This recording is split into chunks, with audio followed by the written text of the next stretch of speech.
Let's look at 15 ways to unlock your creativity from God, because trapped creativity is no fun. Creativity is this energy inside of you that He has given the creation that bears His image, and that includes you. Let's set that free. We get stuck in our head and our hearts on what we believe and how we feel. Even if you don't believe you have the ability to do art, let me show you how creative energy has affected your life every day, and you may not have even noticed. You see, creativity allows us to be inventors, explorers, troubleshooters, problem solvers. Creativity allows us to make not only the world a beautiful place, but a better place. It gives us the ability to improve, evolve, and connects us to the Creator.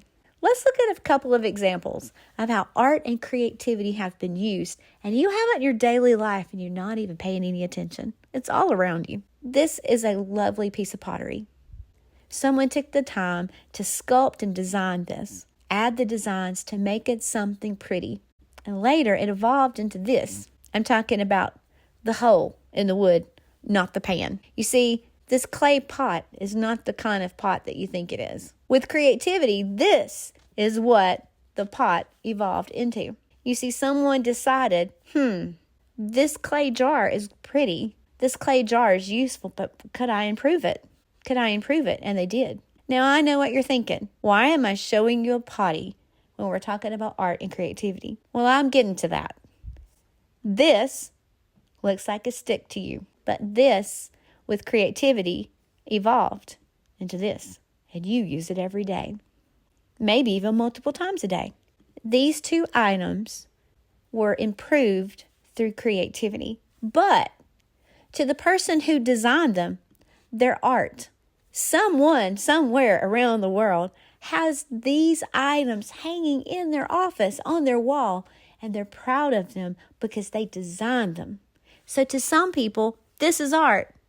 To you, it's functionality, but it happened through creativity. Creativity in the hands of a human will allow a popsicle stick and some paint to reimagine Starry Night. So let's look at 15 ways to unlock your creativity. You can use words.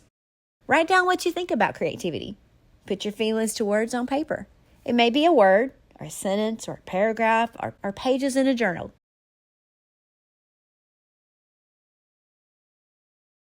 You can even draw and doodle something that represents words that you have written. Illustrations. You can just use a stick figure, a shape, a circle, square, leaf, something that looks like spilled milk. Just pick one thing that illustrates what you feel right now. Numbers. You can start writing all the numbers that are associated with you. Write them all over a piece of paper. What crazy numbers are you? You can be creative with numbers. Colors. Open a box of crayons, markers, paint, or colored pencils. Maybe paint chips from the store and pick a color. What color do you enjoy the most? What color makes you relax? What color gives you energy? What color makes you hungry? What color reminds you of something from your childhood? What color makes you feel good? Because color is important. Music. Listen to various music. What music makes you want to dance? What style makes you want to sit still and just zone into it? When you hear a song, what shape or shapes do you think of? Just listen to some music. Flight of the Bumblebee. What comes into your imagination when you hear Flight of the Bumblebee? What song lyrics inspire you to be creative? Movement. Movement is a creative way to express yourself. Many dances have been passed down through history because someone moved in a certain way and put it to music. Movement can inspire your creativity. Tap your foot, clank some spoons together, but just move. Smells. Grab some of your favorite aromas and then close your eyes. What do you think of when you smell certain smells? Open some vanilla. What sugar cookie or dessert pops into your mind? What does cinnamon make you think of? What does cut wood or freshly cut grass bring to your creative thinking? Textures. Textures give creative thoughts. Paper, burlap, wood, rough, smooth, warm or cold textures and touch get the nerves in our hands and our fingers ignited. Maybe it's the sensory of it. Touch something that gets you to think and imagine a place where you would love to visit. Maybe sand makes you think of a sandy beach, or a kaleidoscope where patterns look like texture. We might sit here for just a minute. I could sit and stare at this all day.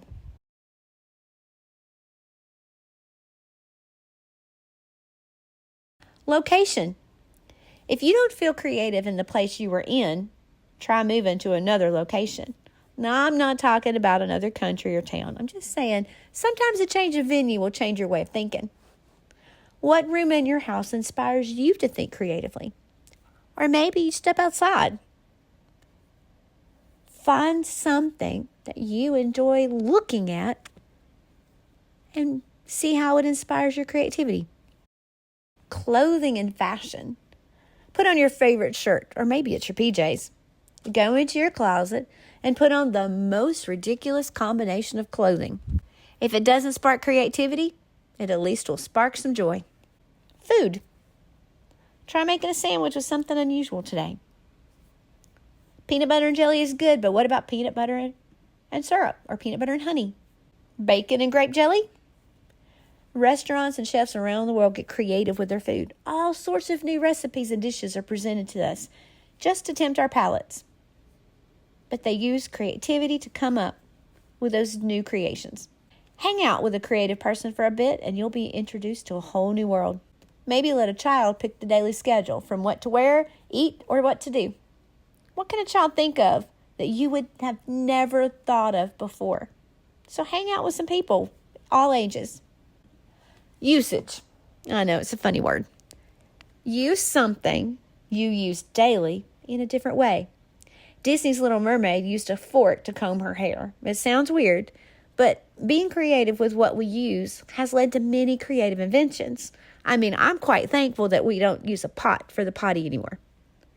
Take one item and think what you would like to change about it. How could you improve it? How would you redesign it? Resources. Do some research because knowledge is power. The internet, books, what sparks an idea? And most importantly, God's creation. Everywhere you look, you can be inspired in your creativity by what God has already created and given us. Whether it's lights and leaves and animals and marine life with ripples of water, sunrises and sunsets and cloud formations. Yet God's creation is filled with color and patterns and textures. There's so many things to spark creativity just in nature. What are you interested in or inspired by that sparks your creativity? How can you set your inner creative child free and give permission to play in your creativity? And use that gift that God has given you. Don't waste it. Use it to glorify Him. You see, from your head to your toes, you are one of a kind. Fearfully and wonderfully made, God's unique design. Creativity is a gift given from God up above to point others to Him and share His love. You might say, I'm not an artist, but that is not true. We just need to discover the creativity in you. For some, it might be drawing or working with paint. There's help to learn them both. So stop saying, I can't. Your creative gift could be sewing, designing, or learning to bake. It could be building or gardening or crafts that you make. Maybe you enjoy makeup, fashion, or designing clothes, singing, playing instruments, or writing prose. Whether you like Legos, photography, or playing video games, you are all blessed with creative gifts. No two are the same. Do not look at someone else and think, I'm not like them. You are God's masterpiece designed, uniquely different from her or him. So whenever you think, I can't, I'm not, or a negative thing someone said, remember how God sees you and plant that in your heart and head. Art can express creativity, thoughts, and your heart. Most importantly, it should point others to God, thinking how great thou art. So let's do an exercise to help you with your creativity. You ready? I want you to grab a piece of paper and a pencil. Press pause and I'll just hang out right here. And when you come back, I want you to draw something. You ready? I want you to draw a tree. I want you and anyone with you to just draw a tree. No pressure. There's no right or wrong way to draw a tree. Just draw a tree. You can press pause while I wait. Now look around at the trees you see. We don't all draw alike. No two trees are alike because you are not like anyone else and no one else is like you. So neither will your art be. Now I want you to draw the first thing that comes to your mind when I say this next word. You ready?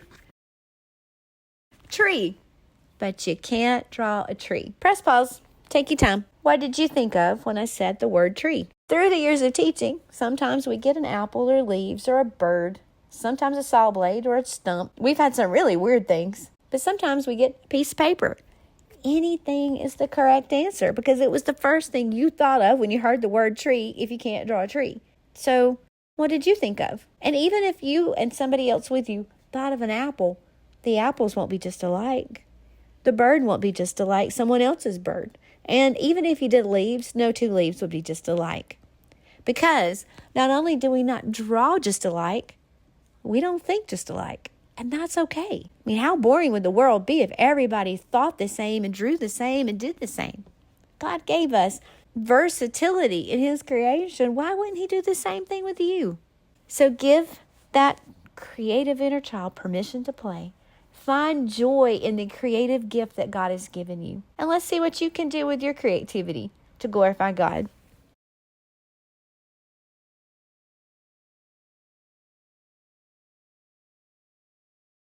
If you've watched the first 5 videos in this series, you probably noticed we repeat several things, several concepts, and we change out images that are basically the same thing over and over. Whether it was reminding you that creativity is a gift from God, negative and critical words, they're powerful in the way they affect your creativity, or the different amazing things that we have access to that involve creativity. Why?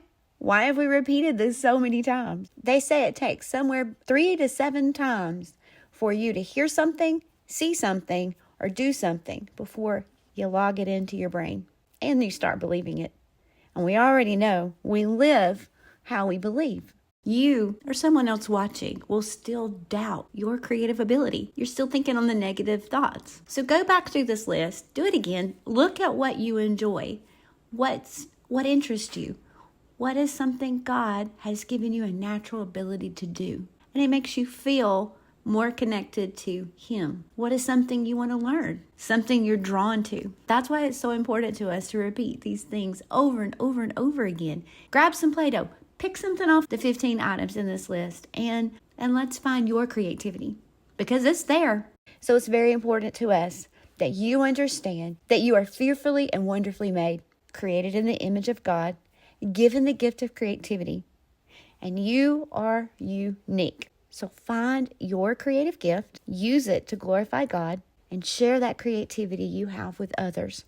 Because when you leave your fingerprints behind, you also leave the fingerprints of God behind with your creative gift. Now, if you've watched these 5 videos, we have one more, and that explains why it is so important to us to combine Bible and art together to help kids remember who God is, who they are in Him, and do that in creative ways.